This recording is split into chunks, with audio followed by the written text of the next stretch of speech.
Hello, Assalamualaikum semua. Selamat kembali ke Fit Vision YouTube channel, di mana kita akan membahaskan tentang MCU news, MCU rumors, MCU teori dan MCU stuff yang lain-lain dan sebagainya lah.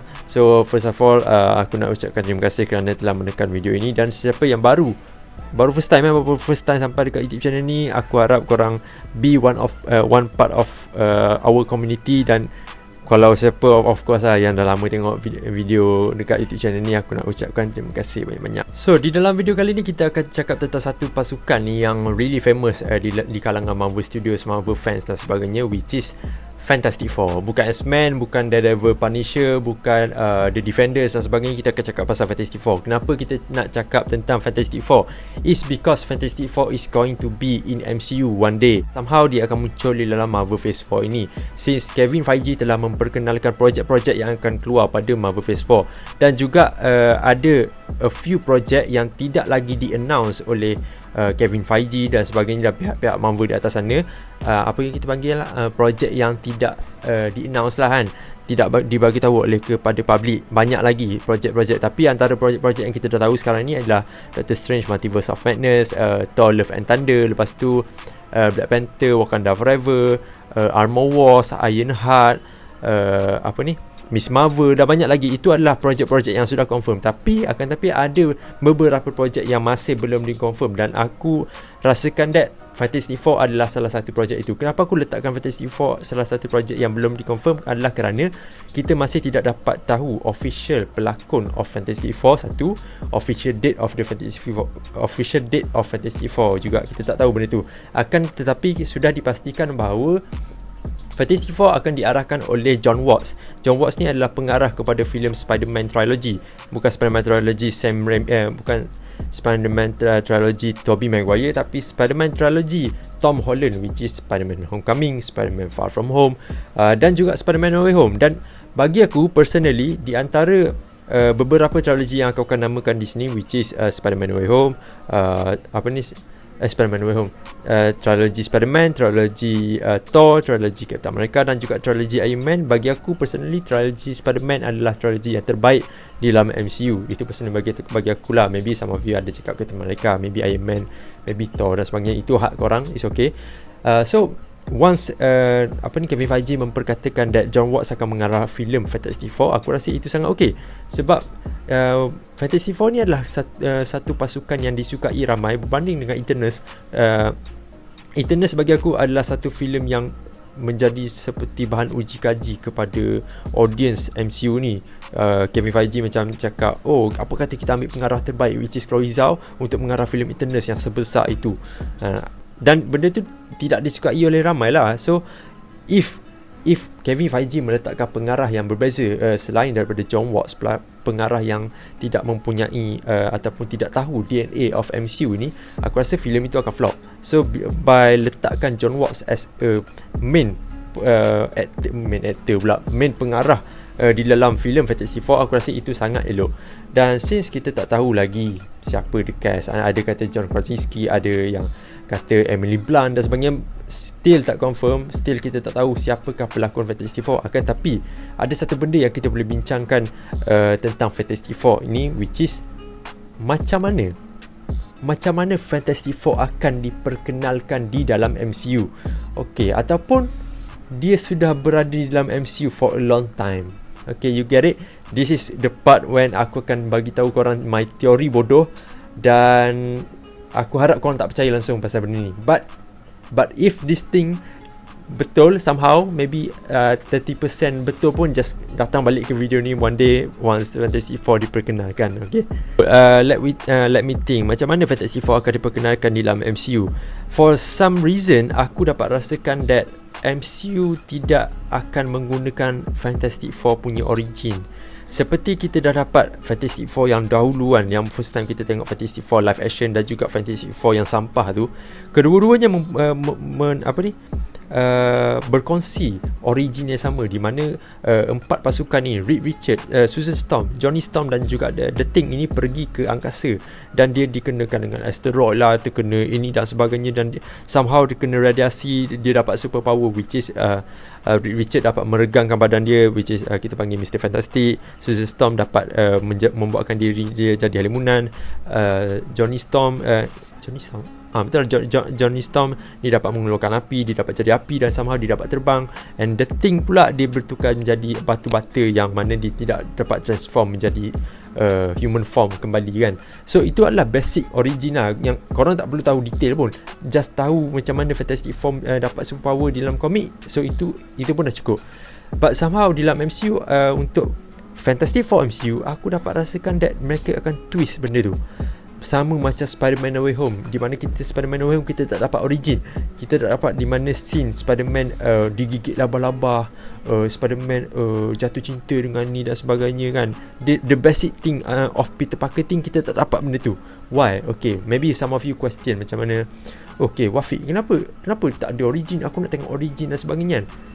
Ini adalah disebabkan Kevin Feige dan pihak atasan di atas sana tahu audience diorang bukanlah audience yang bodoh.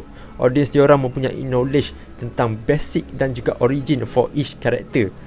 So bagi aku, by twist the origin itself, dia bukan lari daripada origin. Kau masih menggunakan perspektif yang kau masih menggunakan konsep yang sama, cuma kita twistkan perspektif tu. Kau faham tak maksud aku? So Fit, macam mana kalau bukanlah Fantastic Four mendapat power di angkasa di luar sana, ataupun geng-geng Guardian Galaxy dan sebagainya kan? Habis tu macam mana dia akan diperkenalkan di MCU? For some reason, I believe ini ada kaitan dengan the major element of filem-filem MCU sekarang ini, which is Quantum Realm. For some reason juga, Quantum Realm memainkan peranan yang amat besar sekarang ini. Bermula daripada filem Ant-Man ditayangkan untuk MCU punya studio ni kan. Ant-Man menceritakan, Hank Pym menceritakan, Scott Lang menceritakan tentang Quantum Realm di dalam cerita Ant-Man and the Wasp. Lepas tu ada Avengers Infinity War, Avengers Endgame, di mana Scott Lang keluar daripada Quantum Realm, somehow diselamatkan oleh tikus kan? But somehow dia save the universe lah sebenarnya. Tikus tu save the universe kan. So sekarang ini, like it or not, kita sudah tahu serba sedikit tentang Quantum Realm. Maybe tidak mencapai 50% lagi, but somehow kita dah tahu sedikit tentang Quantum Realm. Dan there is a lot of mystery sebenarnya di dalam Quantum Realm ini, since kita dapat tahu that there is some kind of bandar di dalam Quantum Realm itu, ataupun bukan bandar, but sekarang ini ramai yang berspekulasi di mana itu adalah bandar yang diloketkan di dalam Quantum. Maybe ini juga ada kaitan dengan nama Ant-Man and the Wasp, the Quantumania. Quantumania represent a country ataupun a city in Quantum Realm. Make sense tak? Aku tak tahu make sense ke tak, tapi benda ni yang aku just figure out tadi. And then ini juga ada kaitan dengan Janet Van Dyne dan juga Hank Pym. Okay, kenapa ada kaitan? Semasa Hank Pym cuba menyelamatkan Janet Van Dyne di dalam Quantum Realm tu kan, dia masuk dalam Quantum Realm, and then dia jumpa dengan isteri dia. After a long time dia tak jumpa isteri dia, and then dia keluar daripada Quantum Realm tu lah. Dan semasa dia nak keluar dari Quantum Realm tu lah, masa tu kita nampak scene bandar di dalam Quantum Realm tu. Masih tidak dapat dipastikan adakah itu bandar atau tidak. Soon kita akan tahu dalam Ant-Man and the Wasp Quantumania.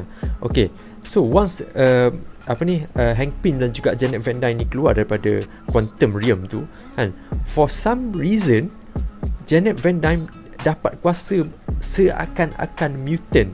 I'm not saying Janet Van Dyne is a mutant, but somehow apabila Janet Van Dyne setelah duduk di dalam Quantum Realm begitu lama, dia telah dapat satu ability yang tidak dapat kita fikirkan, dan orang-orang di luar daripada Quantum Realm tidak dapat difikirkan. Macam mana like how Janet Van Dyne dapat kuasa pula tiba-tiba ni kan? Macam mana dia boleh healkan orang tu? Aku rasa somehow di dalam Quantum Realm dia dapat mutatekan seseorang punya DNA, dan itu aku tak pasti macam mana. Adakah scientific reason untuk explainkan benda ni, aku tak tahu. Dan sekejap Wafiq, kenapa kau cakap pasal Ant-Man and the Wasp Quantumania? Bukan kita cakap pasal Fantastic Four ke? Sebab tu yang aku cakap ni, benda ni ada kaitan dengan Fantastic Four yang aku fahamkan. Okay, what if Fantastic Four sudah berada lama di dalam MCU, cuma kita yang tidak dapat tengok lagi Fantastic Four. Faham tak maksud aku? Dia macam Fantastic Four, dia akan muncul, filem tu akan muncul one day, tapi orang expect that, oh, ini adalah the first time Fantastic Four akan muncul. But what if Fantastic Four sebenarnya dah lama wujud, tapi cuma dia orang hilang ke mana? Quantum Realm. Seperti mana kita tahu, Reed Richards adalah saintis yang sangat bijak. Bagi aku Reed Richards lagi bijak lah daripada Tony Stark. Itu perspektif sendiri yang marah aku. Aku tahu ada fans Tony Stark ramai kat sini, tapi bagi aku Reed Richards is some genius kind of level lah sebenarnya. So aku rasa tak mustahil dia dapat pergi ke Quantum Realm, tapi dia tidak dapat keluar daripada Quantum Realm. Dan benda ni contoh kita bagi exact date lah. Okay, dia telah find out the calculation of Quantum Realm pada tahun 2000, dan sekarang ni adalah 2022. Di dalam dunia kita ini, dia telah terperangkap di 22 tahun di dalam Quantum Realm contohnya. And apabila seseorang itu telah duduk lama di dalam Quantum Realm, somehow the DNA of that person evolve. Dia dapat power, another power of yang kita sendiri tidak dapat difikirkan, ataupun kita tak dapat kategorikan. Okay, Richard, kau akan dapat kuasa renggang. Okay, Johnny Storm, kau akan dapat kuasa api. Kita tak dapat pastikan benda tu. Faham tak? So adakah dia dilabelkan mutant? Tidak. Dia seperti Quantum Realm itu telah mengubah DNA. Tak, bukan macam mutant lah. Somehow kalau MCU pakai element of Quantum Realm ni, aku rasa it really makes sense for now. Sebab banyak dah filem-filem dan juga series yang memperceritakan tentang Quantum Realm. So why not kau gunakan apa yang kau ada dengan sebaik-baiknya, dan daripada kau create another story macam story, I'm not saying story origin of Fantastic Four itu bodoh, akan tapi audience telah tahu macam mana basic Fantastic Four menjadi Fantastic Four. What if we twist out this time, tapi benda tu masih diterima oleh orang ramai?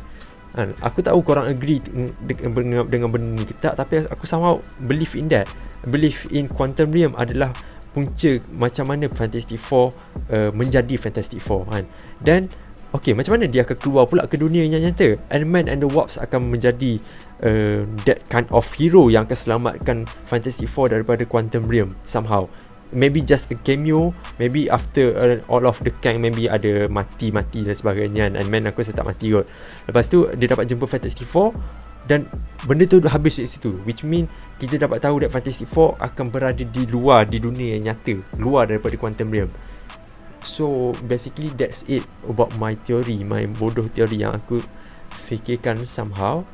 I don't know if benda ni diterima ramai. Apa pendapat korang? Korang rasa better Fantastic Four ada their own origin sama macam dulu, divide dia orang pergi ke space dan sebagainya, ataupun korang rasa my teori bodoh ni kind of make sense? I don't know.